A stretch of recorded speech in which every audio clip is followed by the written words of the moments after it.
हो बेमान गी मितया से बेमान बाय मितया दादा होड़ा मोचाते नौकान कथान आंजमा बाñ बड़ाई कान तहन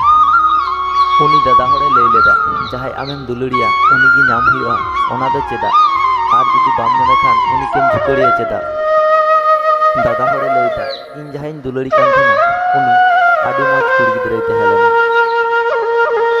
इन तखन उनी दादा होड़ के मेताय कना जहाय आमे दुलड़ मा उनी आम बगी कते एटा होड़ सावे चला चेदा तो बुझना आम के चिलकाय दुलड़ा में थेना तखन उनी दादा होड़ इनके मितिन कना थिरो में उनी दादा होड़ इनके थिर कते मितिन कना उनी कुड़ी गिद्रा इनके कोनो दिन हो दामी दामी गिफ्ट से दामी दामी जहाना बाय हताव ची कदिया उनी सब समय चेये तेना जे इने पैसा बांचा मा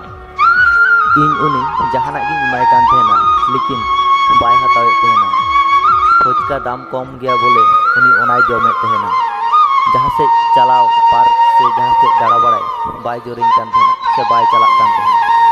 इनिन दिसया मिद दाव साड़ी हताव लगी पैसा एम लिदिया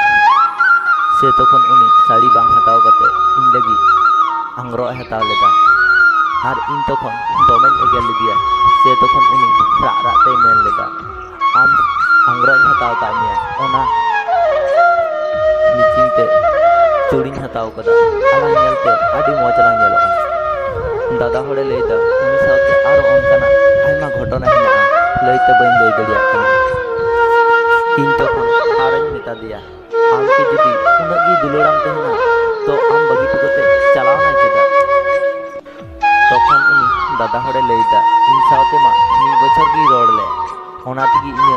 सुख दुख सुविधा असुविधा जतो नेले तीन तेहना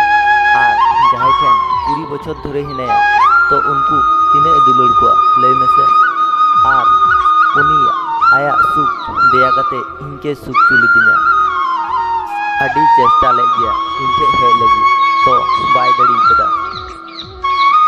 आया बापला लहा दिन उनी साव ᱧᱟᱯᱟᱢᱤᱧ चलाव लेना से दिन उनी इनके हड़ू कते उनका राग लेदा उनिया मेहारे इन लगी दुलड़ उनका तहेलेना ओना जुदी निथेन दिसया विश्वासम नितो इन निदो बान जपी के दुलड़ी होड़ में समांग खन को सांगी लेन खान चिलका कष्ट बुजुआ से दिन इन बुझ केदा ओड़ा हेज मन हेन लेकिन उनिया बापला तो ठीक भी हुईना परे दिन इन उनी के दोस्त तो बइन दोसेया इन निजे का आडी भाग्यन मोनेआ चेदा से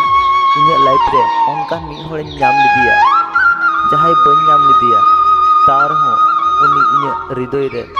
चांदो लेकाय मार्साले तिनी आरन कुली दिया दादा उनी आम के बागी कते 10 बछर हुईना तार हो आम चेदा बम बापलाव कना अरे बयहा समय के तो पारम कना उनी इने लाइफ खन तो बाय अचर कना उनी लेकान माया ओकय ठेन हो बन नेल कदा उनी इनके चिलकाय मायाविन कान तेना ओना निथो आडी दिशा मेना तिनी उनी लेकान कुड़ी गिद्रा दोमे पांजा कते हो बाñ नाम का को उनी 30 टाका ना चूड़ी 50 टाका ना माला ओना तिगी मोने पेरे लांदाय सुख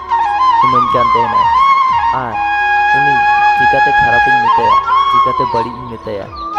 उनी नौका गिन दुलड़ाई गया आर भविष्यत रे हो नौका गिन दुलड़ाई गया नवा वीडियो चिलका पे बुझ केदा कमेंट तालाते बड़ाई चिनते और नवा वीडियो जुदी पे कुसीदा तो मिटांग लाइक आते और नवा चैनल रे जुदी पे नाव गया तो नवा चैनल पे सब्सक्राइब दड़िया